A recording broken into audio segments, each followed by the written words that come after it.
Мына азыр ноябрь октябрь бүттү. Ноябрдын башында турабыз.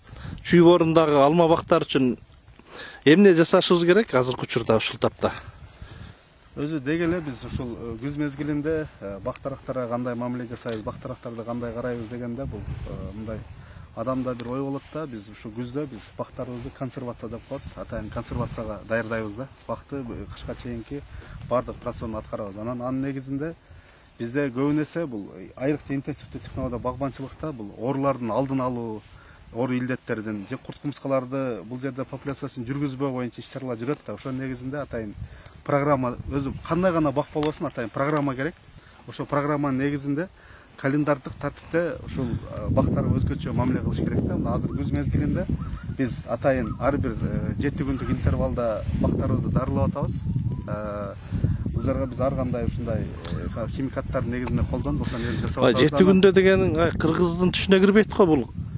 7 күн сайын деген дарылап атасыңар. 7 күндө деген себеби биз баягы бул күз мезгили дагы ар кандай болуп кетип атпайбы, мындай погодный условияларды өзгөрүп кетип атат да. Ошонун негизинде биз өзүбүздүкүн азыр ушундай жасап атабыз да. Мен элдерге кеңеш катарында айтат элем. Күзүндөсү сөзсүз бактарыңарды кам көргүлө. Атайын өзүңүздөрдүн ушул бактардын ооруларына, илдеттерине жана ошол алманын жана керек болсо түшүмүн да бузуп кое турган атайын жанагындай ооруларына да каршы бир өзүңөрчө бир программа иштеп чыгып ошонун негизинде дарыласаңар болот да. Эми күз мезгилинде жок дегенде 3 жолу дарылап коюу бул. Жок деген 3 жолу, Жок деген 3 жолу. Андан сырткары эмне менен дарылаш керек азыр? Бул жерде эми ошол в основном булардын баягы бытовой оорулары бар. Тиля, анан баягы грибковый заболеваниялары, парша дегендер, ошолордун алдын алыш керек биринчиден. Аларга атайын өзүнүн препараттары бар. Фунгицид деген ошол сыяктуу химиялык дарылар. Андан сырткары бул бактарды дагы атайын уктата турган дагы чараларды көрүш керек сөзсүз.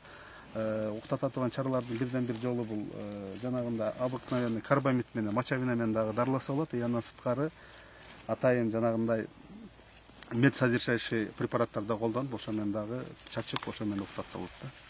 Бактын өз убагында уктатып, өз убагында. Ошону азыр ошол убактысы келди. Ушул убактысында ошол иш-чараларды, процедураларды сөзсүз жасаш керек. Мисалы, эмне кылыш керек ал үчүн? Жанагы мочавинаны алып туруп, мочавинанын өзүнүн дозировкасы болот. Ошо дозировкасы негизинде сууга аралаштырып, жалпы ошол өзүнүн немесине даракка чачыш керек. Даракка, сабактарына. Даракка чачыш керек. Андан сырткары ар кимдин өзүнүн программасына ылайыкташтырып жасалган өзүнүн препараттары болот. Мен ал препарат, бул препаратты сунуштайын деп айтпайын, бирок ошол атайын препараттардын негизинде күзгү даярдоочу акыркы бакты консервацияга даярдоочу атайын препараттарды колдонуп чачыш керек. Ал оору илдеттерден, курт кумурскалардын алдын алуу боюнча.